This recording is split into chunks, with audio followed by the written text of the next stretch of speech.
They thought they could humiliate Lucille O'Neill and walk away. Officers Calloway and Brenner had no idea who they were messing with until her son, Shaquille O'Neal, arrived. But this wasn't just about revenge. This was about exposing a corrupt system, forcing those in power to face the truth, and proving that some fights aren't won with fists, but with justice. What happened next sent shockwaves through the nation. Before we deep dive into this interesting story, subscribe to our channel and tell us, where are you watching from? Share in the comments below. Lucille O'Neill believed in routine. It grounded her, kept her focused. The early morning grocery run, the quiet drive through the neighborhood she had lived in for years, these were the moments she cherished. She moved with grace, her presence commanding a kind of silent respect from those who knew her. But respect, she had learned, was a currency not everyone was willing to trade, especially in a world where the color of her skin often dictated the treatment she received. That morning, the sun was merciless, stretching shadows across the cracked pavement as Lucille parked her car in front of a small grocery store. She stepped out, adjusting her purse on her arm, when a police cruiser pulled up nearby. Two officers, both white, both radiating an air of casual authority, stepped out. One leaned against the hood, the other adjusted his belt, his hand resting near his holster, a silent intimidation tactic. Lucille ignored them. Years of experience had taught her the safest way to handle these situations was to act as though they weren't there. She walked toward the store, her steps steady, but before she could reach the door, a voice cut through the air. "Ma'am, hold up a second." She stopped, turned slowly. The officer who had spoken was tall, built like someone who spent more time asserting dominance than protecting and serving. His partner stood a few feet away, arms crossed, smirking. Lucille kept her voice even. "Yes, officer?" "Need to see some ID," the taller one said, her brow furrowed. "For what?" The smirk on the second officer's face deepened. "We got reports of suspicious activity in the area. Lady matching your description, wandering around." Lucille felt the weight of their words, the ugly familiarity of it. "I live here," she said calmly. "I was just getting groceries." "Yeah?" The taller officer stepped closer, tilting his head as if studying her. "Mind proving that?" Lucille inhaled sharply, steadying herself. She reached into her purse, slow and deliberate, pulling out her ID. The officer snatched it, barely glancing at it before exchanging a look with his partner. "Funny," he muttered. "This address is from one of those fancy neighborhoods. You sure this ain't stolen?" Her jaw tightened. "That's my address. I've lived there for years." The second officer chuckled. "Ain't that something? Must be real nice, huh?" Lucille knew what this was. She'd seen it before, lived it before. A game, one they controlled.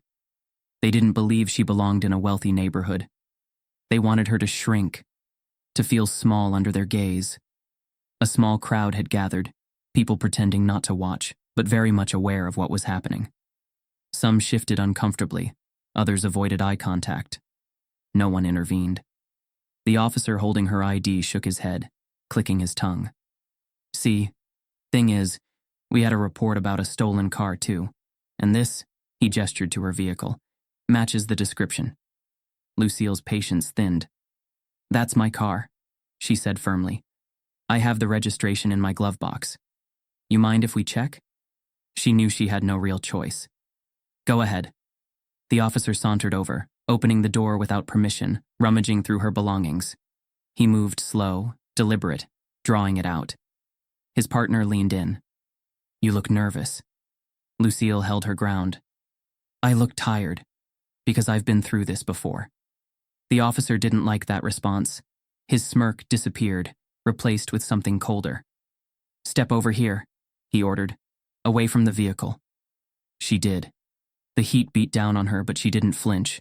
The officer at the car finally found her registration, looked at it, then at her, then back at his partner. There was a pause, just long enough for Lucille to see the moment of realization. She was telling the truth. But admitting that wasn't part of their game. The taller officer sighed, loud and exaggerated. "Looks like you check out," he said, tossing her ID back at her. She caught it, her fingers tightening around the plastic. The second officer leaned in again, dropping his voice just enough that only she could hear. Bet you think you won something, huh? Lucille didn't respond. She had learned, long ago, that some fights weren't worth giving them the satisfaction of a reaction. The officers turned, strolling back to their cruiser like they had done nothing wrong. The crowd began to disperse, relief mixed with unease. Lucille stood there for a long moment, heart steady but heavy. Then she reached into her purse, pulled out her phone, and made a call. A deep voice answered. "Ma," the voice said, warm and familiar. Lucille exhaled. "Shaquille." A pause. Then, in that same calm, steady tone he had always had, her son spoke. "What happened?" And just like that, the game had changed. The world knew Shaquille O'Neal as a giant, both in stature and success. A 4-time NBA champion, a businessman with ventures spanning from sports to tech, and a media personality whose charisma lit up every room he entered. He had money, power, and influence, but none of it ever changed the way he saw himself. To Shaq, he was still the kid who had grown up under the unwavering strength of Lucille O'Neal, the woman who had raised him to be more than just a basketball player. His mornings started early, not out of necessity, but habit. He had spent years training his body, pushing his limits, and that discipline never faded. The gym in his mansion wasn't just for show. He used it, sweat dripping from his forehead as he moved through sets, pushing weight that would break most men. After his workout, Shaq's routine was simple: breakfast with a side of reflection. He liked to sit in the backyard of his Florida estate, watching the sun rise over the vast property, his mind drifting to things money couldn't buy. He had spent years accumulating wealth, but his greatest riches were the people in his life. His children, his close friends, and most of all, his mother. Lucille had been the foundation of everything he was. She had raised him to understand that respect was earned, that kindness wasn't weakness, and that power meant nothing if it wasn't used to lift others. It was why, despite his millions, he still made unannounced stops at local schools, handing out sneakers to kids who couldn't afford them. It was why he showed up at hospitals, covering medical bills for strangers who would never know his name. Shaq didn't do it for publicity. He did it because he had been raised by a woman who had spent her life giving, even when she had nothing to give. That morning, after his workout, he sat down in his backyard with his protein shake, scrolling through messages on his phone. His schedule was packed: a business meeting in the afternoon, a charity event in the evening, a podcast recording at night. The usual. Then his phone rang. He didn't even have to check the screen. He knew the number by heart.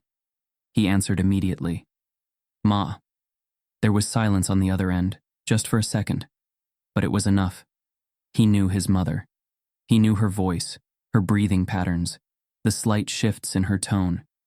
She was a woman who never let the world see her shaken. But in that pause, Shaq heard it. Something was wrong. What happened? His voice was calm, but his grip on the phone tightened. Lucille exhaled, steadying herself. "Nothing I can't handle," she said. Shaq closed his eyes. That was always her answer. Even when she had been working multiple jobs to keep food on the table. Even when she had been struggling to pay rent. She never complained, never wanted to be a burden. "Talk to me," he said, his voice low. She hesitated, then told him. Shaq didn't say a word as she spoke. He listened. Every detail. The way the officers had looked at her. The way they had spoken to her. The way they had made her feel small, like she didn't belong, like she wasn't worth basic dignity. By the time she finished, his jaw was clenched so tight it ached.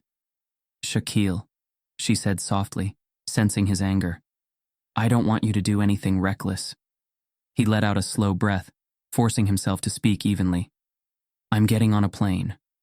"Shaq, I'll call you when I land." He hung up before she could protest.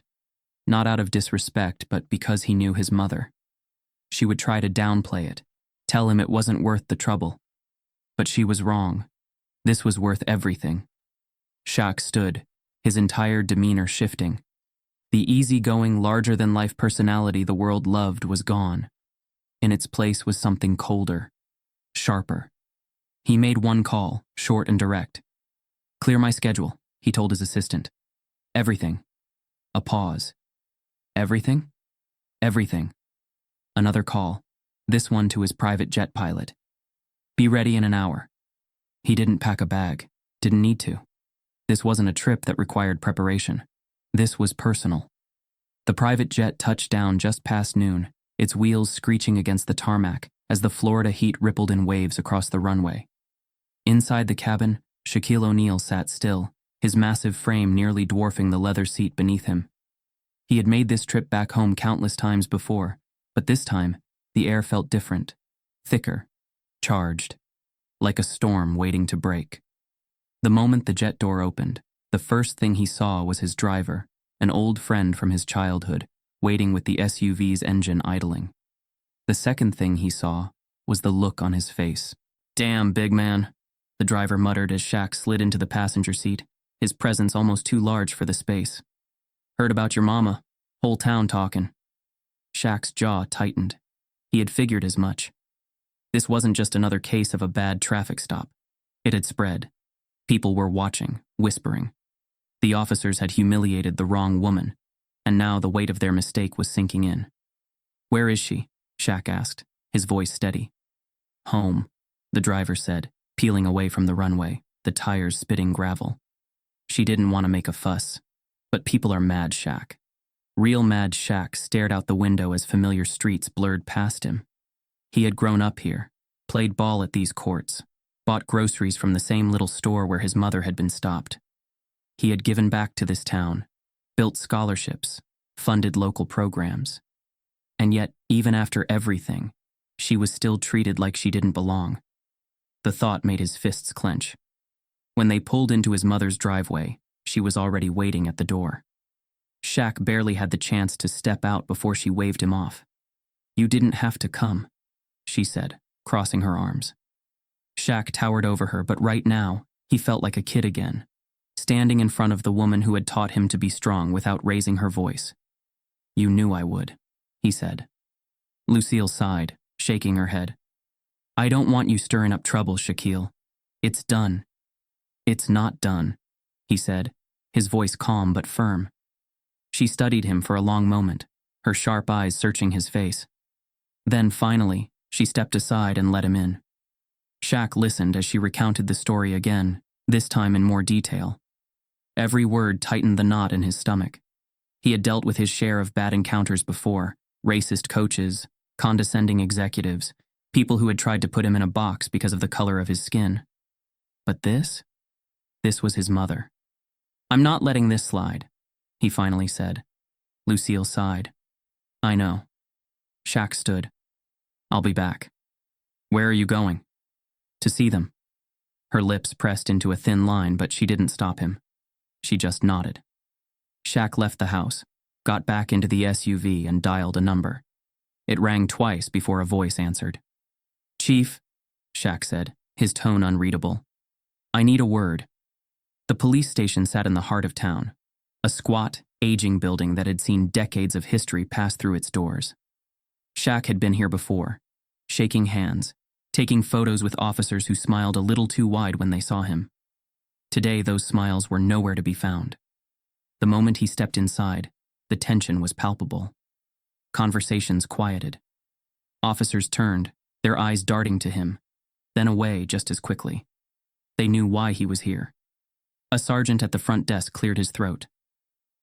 Mr. O'Neal, I have an appointment," Shaq said, his voice leaving no room for argument. The sergeant nodded quickly, motioning toward the chief's office. Shaq didn't wait.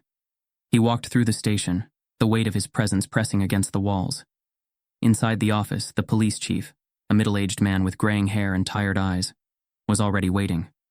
"Shaq," the chief said, standing. Shaq didn't sit. "You know why I'm here," Shaq said. The chief exhaled, rubbing his forehead. "Look, No excuses," Shaq cut in.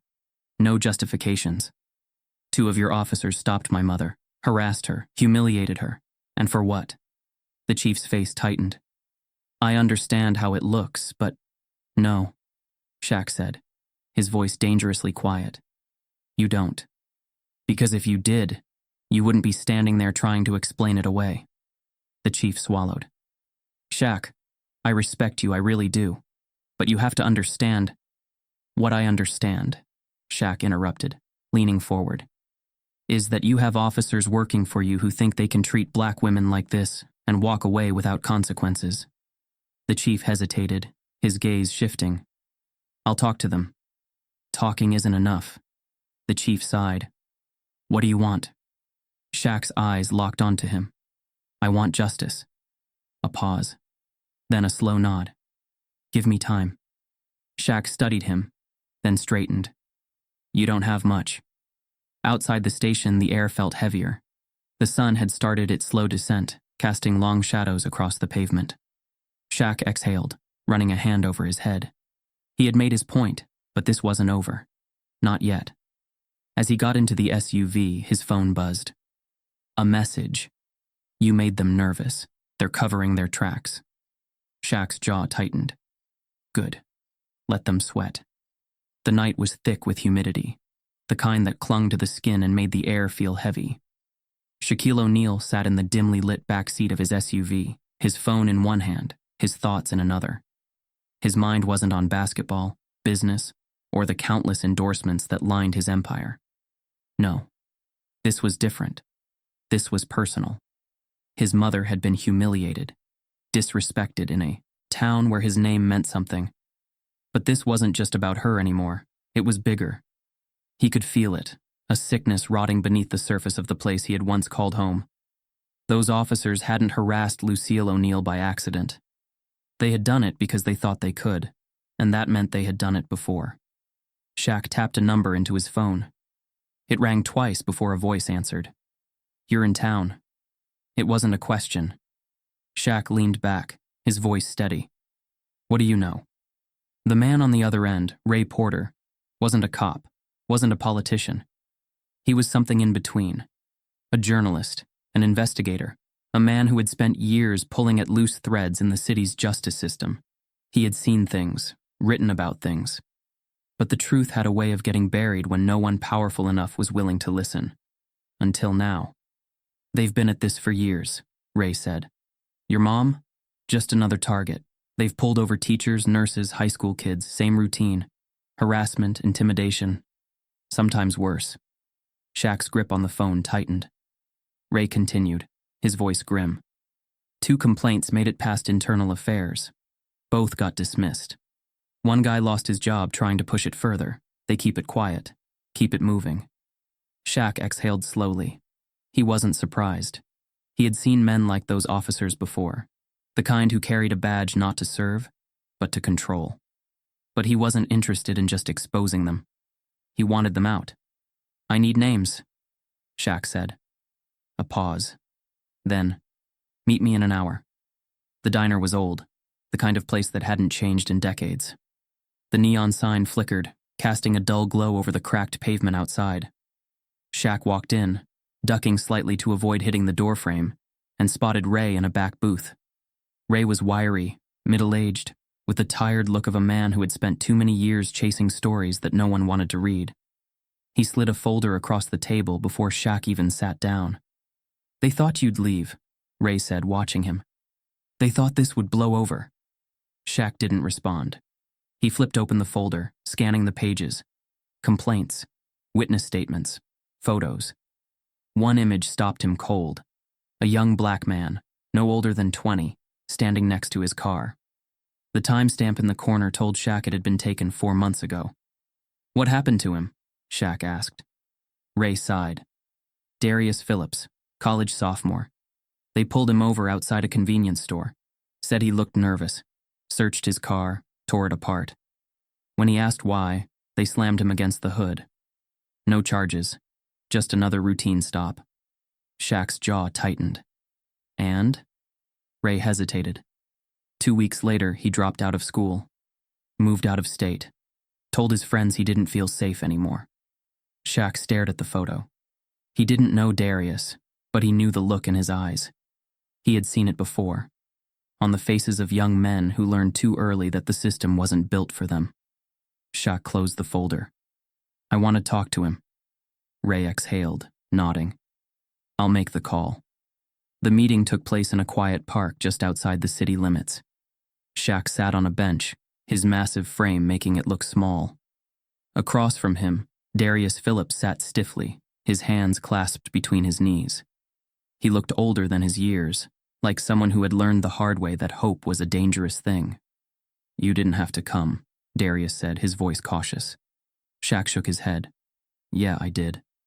Darius studied him, searching for any sign of insincerity. When he found none, he sighed. "They humiliated me," he admitted. "Made me feel like I was nothing." His voice shook slightly, but he pushed on. "I tried to file a complaint. They laughed in my face, said I should be grateful they didn't find something to arrest me for." Shaq's fists clenched. "And you left?" Darius nodded. "Didn't see the point in staying." Shaq leaned forward, his voice low. "They win if you run." Darius let out a bitter laugh. "They already won." Shaq shook his head. "Not yet." The younger man looked at him then, something flickering behind his tired eyes. "What are you going to do?" Shaq exhaled. "Expose them." Darius hesitated. Then finally he nodded. "I'll help," he said. The first story hit the news the next morning. A small report, buried in the middle of the local broadcast. Community questions police practices after allegations of racial profiling. It was just a spark, but Shaq knew how to turn sparks into flames. By midday, the story had spread. More victims stepped forward. Parents, business owners, students. Each with a story, each with a truth that had been ignored for too long. The police department scrambled, issuing vague statements about ongoing investigations. But the real shift happened when the national media picked it up. Shaq sat in his hotel room, watching the coverage. His phone buzzed nonstop, reporters asking for interviews, politicians offering statements, community, leaders reaching out. And then a text from an unknown number. "We know what you're doing. Stop before it gets worse." Shaq stared at the message. Then slowly, he smiled. Because now, they were afraid. The morning after the news broke, the city woke up to something it hadn't felt in a long time. Pressure. The headlines were no longer confined to local news stations. National networks had picked up the story, and with them came the weight of public scrutiny. Shaquille O'Neal sat at a conference table inside a sleek downtown office, his presence dominating the room even in silence. Across from him sat 3 attorneys, all of them seasoned in high-profile civil rights cases. Next to them, a journalist who had spent years investigating police corruption in major cities. Shaq leaned forward, his fingers interlocked. "How bad is it?" The lead attorney, a sharp-eyed woman named Valerie Green, didn't sugarcoat it. "Bad for them. The more we dig, the worse it gets. These officers aren't just guilty of racial profiling. We're looking at falsified reports, excessive force complaints, even cases where evidence was lost when it could have cleared innocent people." The journalist, David Ramos, tapped his pen against his notebook. "It's systemic. These guys weren't rogue cops. They were protected. The question is, by who?" Shaq exhaled slowly. He already knew the answer. The police department wasn't just complicit, it was covering for them. The city itself had a stake in keeping this quiet.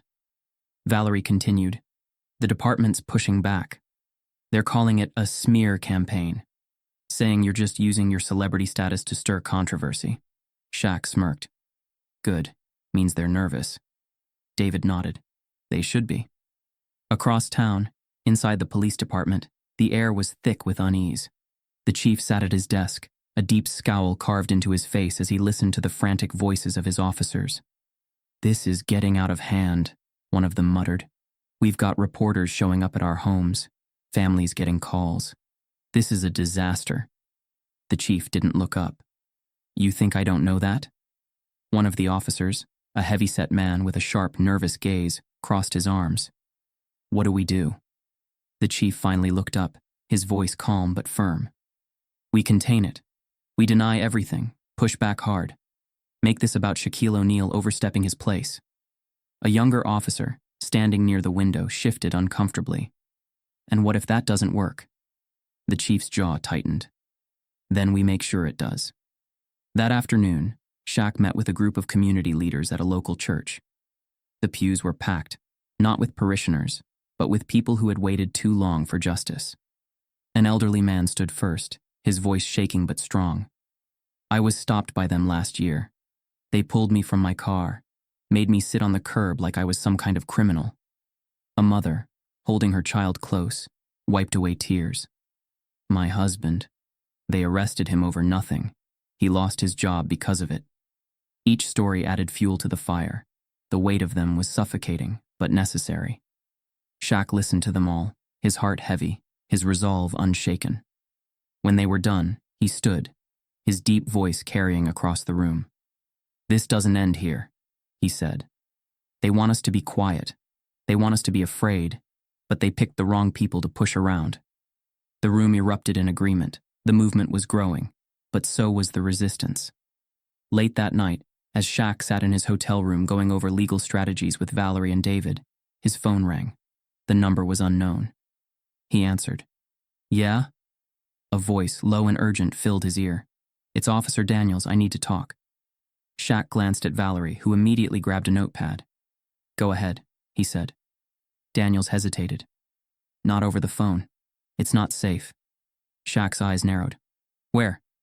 Old train station. Midnight. The call ended. Valerie set her pen down. Do you trust him? Shaq exhaled. I don't know. David leaned forward. But you're going? Shaq nodded. Yeah, I'm going. The train station was abandoned, its steel beams rusting under the glow of flickering streetlights. Shaq stepped out of his SUV, his eyes scanning the empty platform. He checked his phone, 11:59 p.m. Then movement. A figure emerged from the shadows, Officer Daniels. The man looked over his shoulder before stepping forward. His uniform was gone, replaced with a plain hoodie and jeans.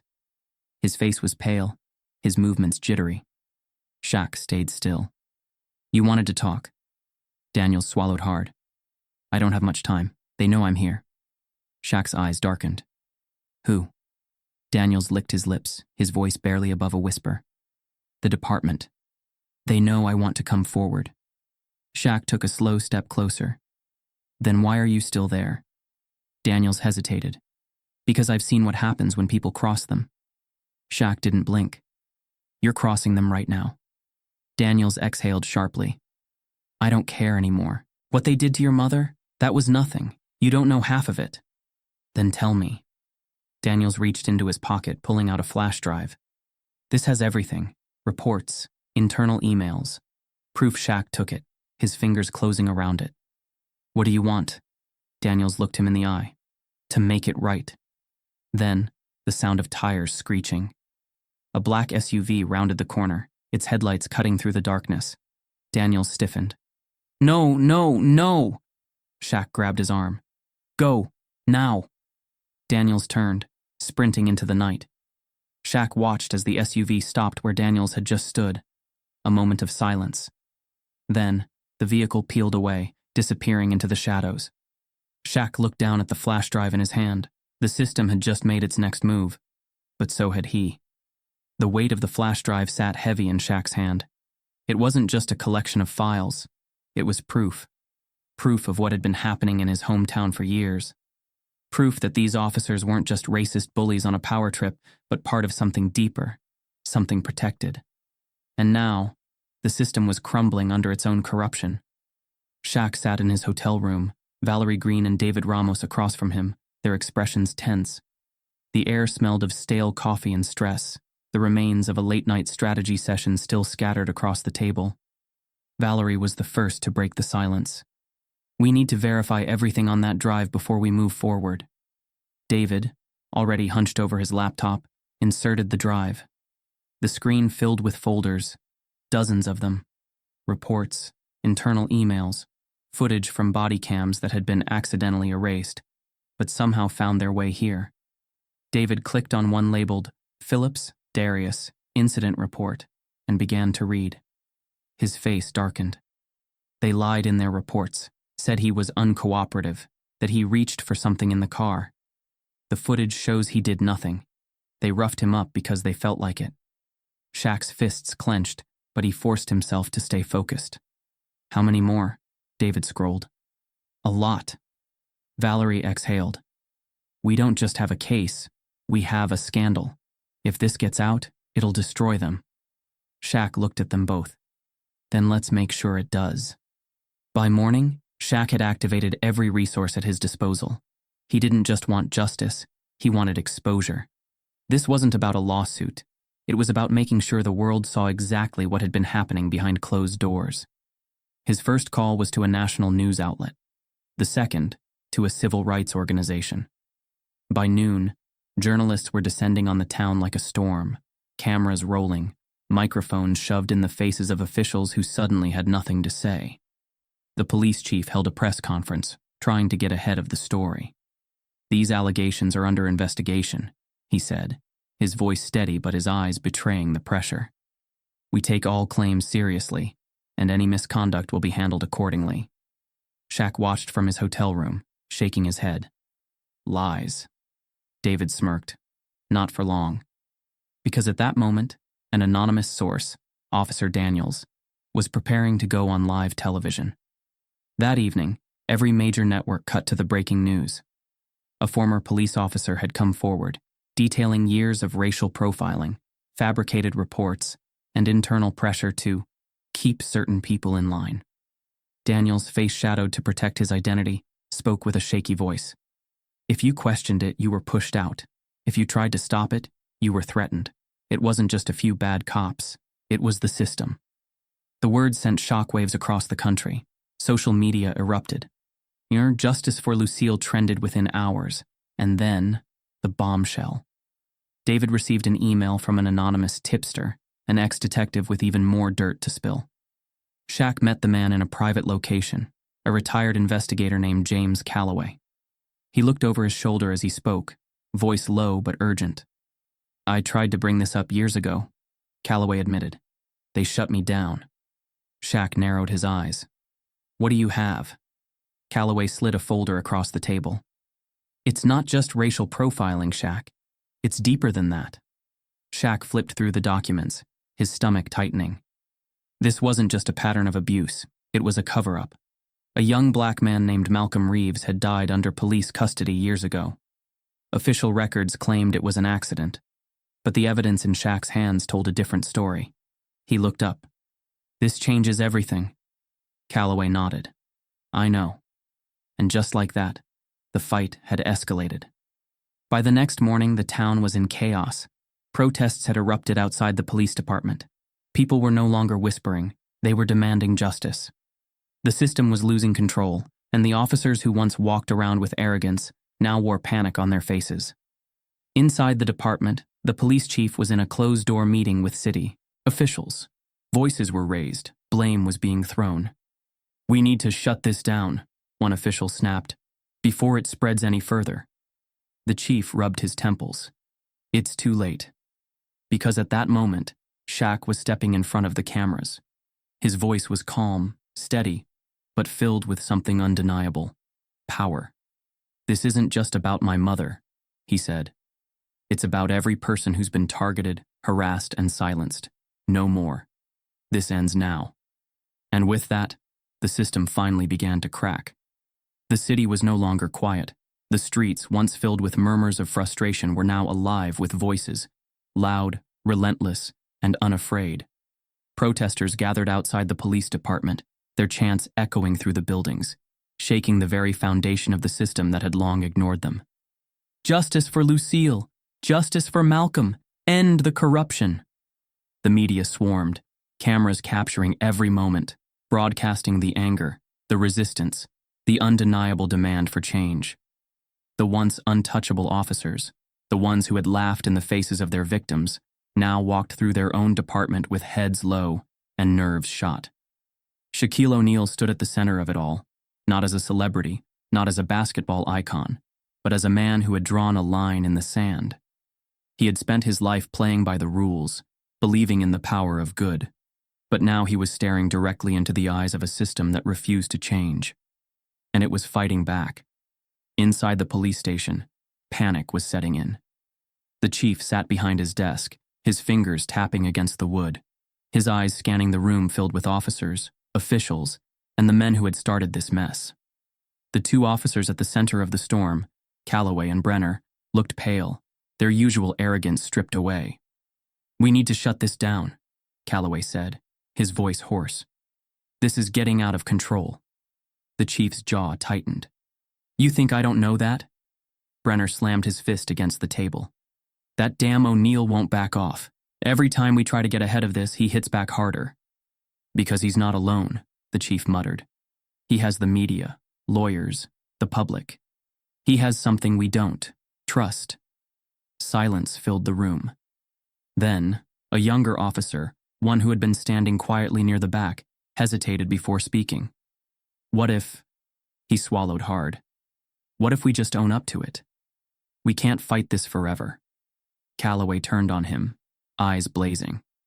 "You want to throw us under the bus?" The younger officer's jaw tightened, but he didn't back down. "Maybe we deserve it." Brenner scoffed.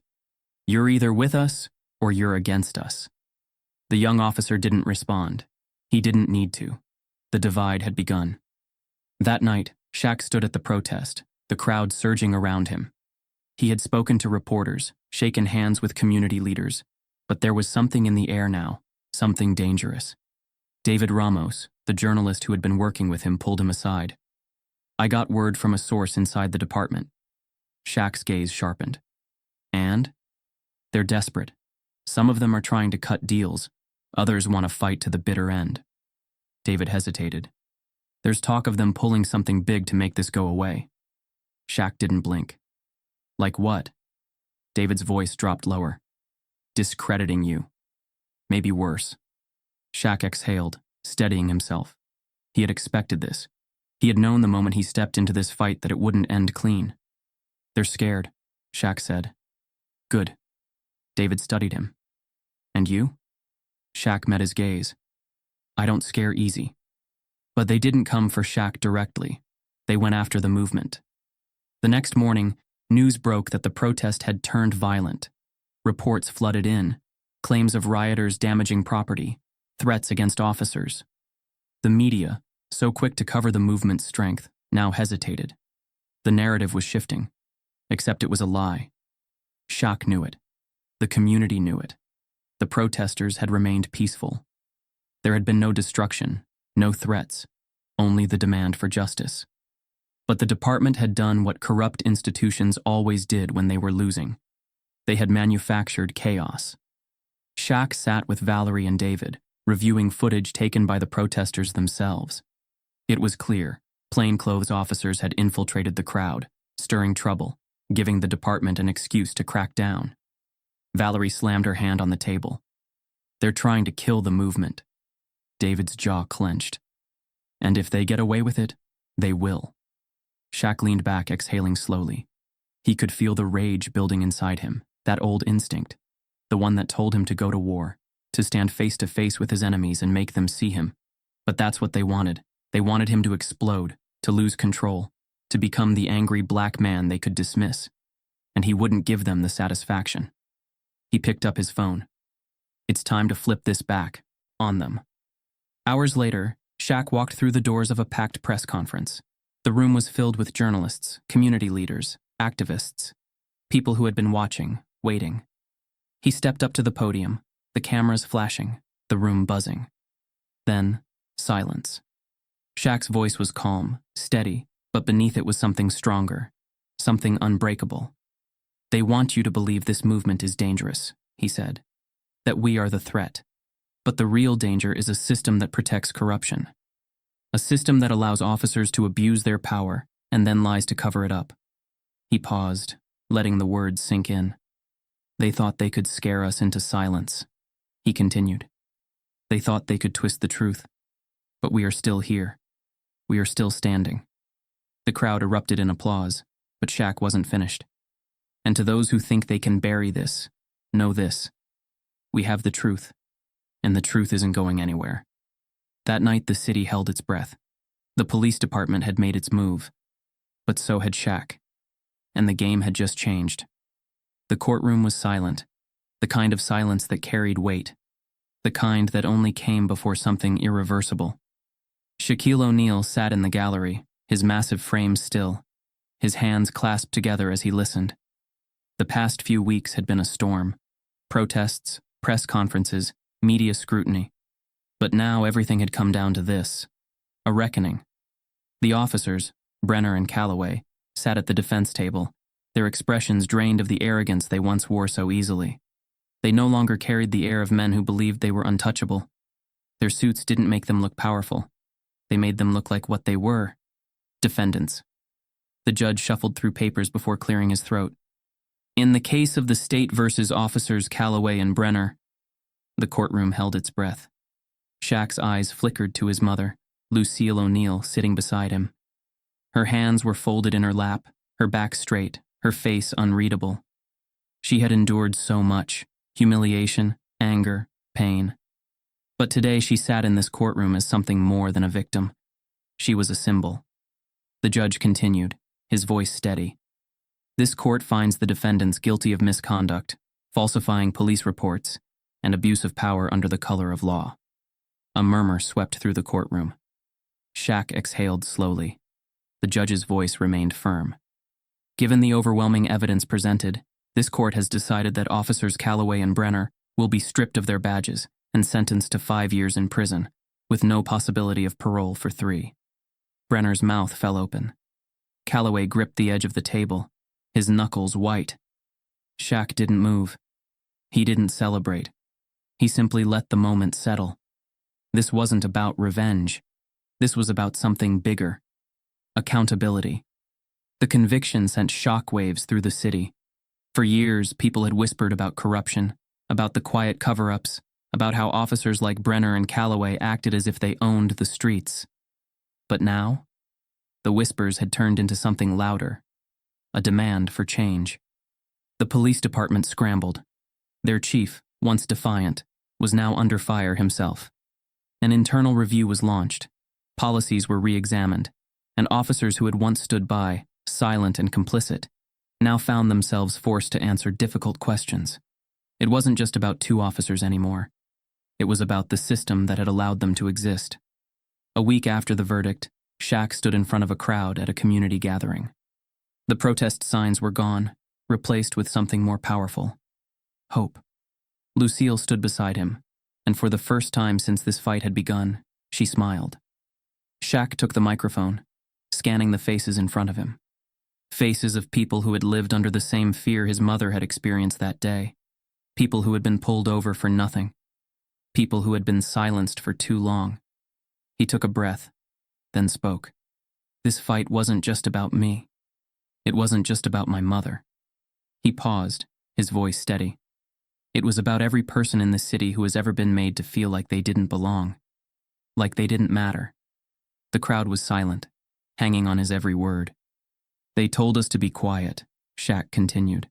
They tried to intimidate us. They wanted us to believe that nothing would ever change. He shook his head. But look around you. Change is here. A cheer rose, raw and real. Lucille squeezed his hand. Shaq looked down at her, seeing the pride in her eyes. She had been humiliated that day outside the grocery store, but she had walked through that fire and come out stronger. And now she wasn't just the mother of a basketball legend. She was the face of a movement. In the following weeks, real change began to take root. The police department implemented mandatory body cameras on all officers. No more accidentally lost footage. An independent oversight committee was formed, ensuring that misconduct complaints wouldn't be buried. And perhaps most importantly, the culture began to shift. Officers who had once looked the other way now knew that there were consequences. That the badge wasn't a shield from accountability. Shaq watched it all unfold, knowing that this was just the beginning. On a quiet evening, he sat with his mother on the back porch of her home. Lucille sipped her tea, looking up at the stars. "You did good, Shaquille." Shaq shook his head. "We did good." She smiled, setting her cup down. "You think it'll last?" Shaq exhaled, his gaze steady. "It has to. Because this wasn't just about one moment. This was about changing the future. And they had just taken the first step. The world had moved on, as it always did. News cycles shifted, reporters chased new scandals, and the headlines that once screamed about justice in Shaq's hometown faded into the background. But for the people who had lived through it, for those who had marched in the streets, spoken out when it was dangerous, and refused to be silenced, the fight had left a mark. It wasn't just about the conviction of 2 corrupt officers. It wasn't just about policy changes or body cameras, or a police chief forced into early retirement. It was about something much deeper, a shift in power. The people had learned that their voices mattered, and that was something no system, no badge, no amount of intimidation could take away. Shaquille O'Neal had always been larger than life. On the court, he had been a force of nature. Unstoppable. Dominant. A legend in his own time. But what had happened in his hometown had nothing to do with basketball. This wasn't about championships or MVP awards. This was about who he was when the game was over. He hadn't fought with his fists. He hadn't let rage dictate his moves. He had stood firm, used his influence, and forced a broken system to face itself. And in doing so, he had proven something important, not just to the people in his city, but to anyone who had ever been told to stay quiet. You don't need violence to win a war. You need truth. You need persistence. You need the courage to stand, even when standing alone. A year later, the city was different. The police department had undergone major reforms. Officers who once acted without consequence were now held accountable. Community programs had been funded to rebuild trust between the people and law enforcement. And at the center of it all was a foundation, the Lucille O'Neal Justice Initiative. It wasn't just a name, it was a promise.